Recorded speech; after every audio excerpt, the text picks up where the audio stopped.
Salut à tous, je suis dans le temple de Karon, ici à Phuket en Thaïlande, et dans cette vidéo, je partage quelques trucs et astuces si vous êtes l'une de ces personnes qui est soit empathe ou soit hypersensible et que vous avez des problèmes tels que crise de panique, crise d'angoisse ou encore du stress lié à ces conditions. Tout d'abord, quelle est la différence entre être empathe et être hypersensible? Une personne hypersensible, c'est une personne qui réagit de manière très forte à son environnement émotionnel, qui est comme ça très vite débordée par les émotions des autres. Et donc, par rapport à une personne empathe, c'est plus une personne qui peut faire l'expérience des émotions des autres en soi. Et souvent, cette personne aussi aura tendance à comme ça être débordée par les émotions des autres personnes. Et donc, si vous avez l'une de ces conditions, ou si vous avez, ou si vous êtes ainsi, il y a des choses que vous pouvez faire. Et l'une de ces choses, c'est de faire en sorte que vous êtes la priorité dans votre vie. Hein, c'est comme les conseils qu'on vous donne dans un avion. Hein. D'abord, respirer et puis donner l'oxygène à l'enfant ou la personne qui est à côté de vous. Si vous êtes comme ça constamment dans le sacrifice de vous-même et que vous n'êtes pas la priorité de votre vie, ce sera très difficile pour vous d'être au service des autres et vous serez tout le temps comme ça débordé, inondé.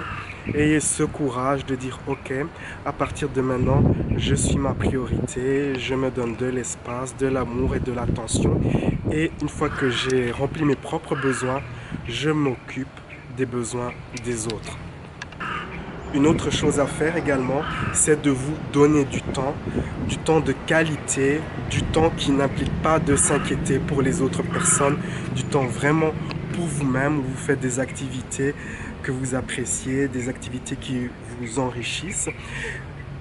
Ne mettez pas votre téléphone portable dans ces activités, hein. Déconnectez-vous de l'internet, des communications et faites des activités comme ça que vous appréciez. Cela peut être des promenades, une activité artistique, de la lecture, quelque chose qui est vraiment pour vous. Et c'est très important que vous fassiez cela. Faites un rituel chaque semaine ou même chaque jour. Vous allez vous donner tel amour, telle quantité de temps pour vous-même, du temps de qualité pour vraiment vous retrouver avec vous-même. Une autre chose à faire, c'est aussi d'avoir cette capacité de lâcher prise sur ce que vous ressentez. Et vous effectuez cela avec cette technique de lâcher prise. Quand vous avez une émotion, posez-vous la question, est-ce que c'est mon émotion? Que suis-je en train de ressentir? Et ensuite, puis-je me permettre de lâcher prise sur cela? Faites ce processus plusieurs fois et après un certain temps, vous serez l'une de ces personnes qui peut lâcher prise comme ça sur les émotions, et les émotions vont simplement couler en vous comme de l'eau dans une rivière. En fait, ce qui cause de la douleur, ce n'est pas réellement les émotions négatives ou les émotions en elles-mêmes. Ce qui cause de la douleur, c'est la résistance, le fait de pousser, résister à ces émotions. Si vous laissez simplement l'émotion couler en vous, elle va passer et voilà, vous lâchez prise. Et donc, faites cela, apprenez à lâcher prise sur ce que vous ressentez. Une autre technique intéressante consiste à utiliser un langage plus précis pour identifier ce que vous ressentez. Si vous avez souvent des épisodes comme ça de crise de panique, crise d'angoisse, vous utilisez le terme générique anxiété. Or qu'il y a probablement une émotion plus précise que l'anxiété. Peut-être du malaise, peut-être de l'incertitude, peut-être être nerveux.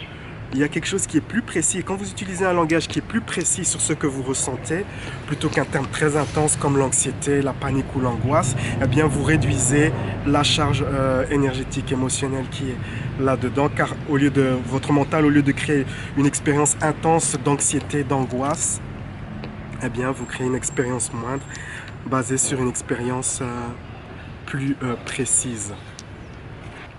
Et enfin, la dernière technique que j'aimerais partager, c'est une technique de méditation qui s'appelle le disque de lumière, où vous imaginez un disque de lumière de protection au niveau de votre plexus solaire qui vous protège des énergies des autres personnes. Vous pouvez imaginer cela, que vous avez ce disque, vous méditez et ce disque vous protège. Faites cette méditation. Cela prend quelques secondes. Vous pouvez la faire quand vous êtes dans un endroit public pour la tester, pour voir comment cela fonctionne. Et si vous obtenez des bons résultats, pourquoi pas adopter cette technique. Si vous avez d'autres techniques ou d'autres conseils à partager, si vous êtes en pâte ou si vous êtes hypersensible, si vous avez des techniques comme ça que vous utilisez pour gérer un peu l'anxiété et le stress qui est souvent lié à ces conditions, partagez cela avec moi dans la section des commentaires. Je suis ravi de vous lire. Et sur ces belles paroles, la vie est un voyage, appréciez la balade. On se retrouve dans une prochaine vidéo. Ciao, ciao.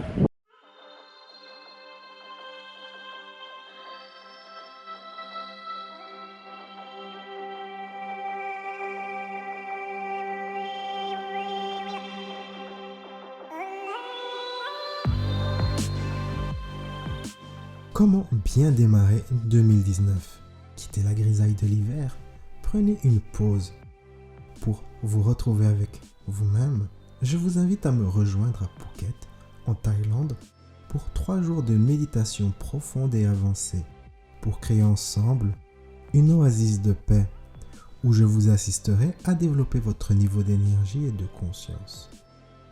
L'une des causes de souffrance est l'identification avec l'ego, le corps. Dans de nombreuses pratiques que nous ferons, je vous guiderai dans un style de méditation pour vraiment retourner dans cet endroit de paix profonde au-delà du corps, de l'esprit, de l'ego. Nous ferons également une série d'exercices méditatifs pour aller au-delà de l'attachement. Comme disait le Bouddha, l'attachement est une source de souffrance.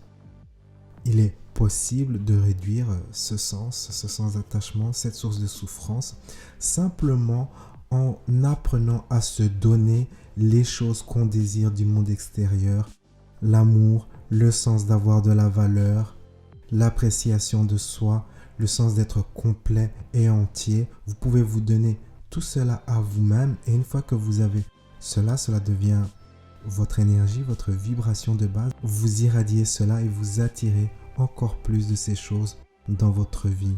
Comment faire l'expérience de plus d'amour? Eh bien simplement en lâchant prise sur vouloir de l'amour et en permettant de trouver l'amour qui existe déjà en nous-mêmes. Nous irons également plus loin en méditant sur lâcher prise sur nos limitations et nos peurs avec des techniques que j'ai développées au fil des années, des techniques que j'ai testées avec mes clients, avec lesquelles j'ai des bons résultats. Vous trouverez toutes les informations sur ce séjour sur mon site internet ainsi que les modalités d'inscription. À bientôt.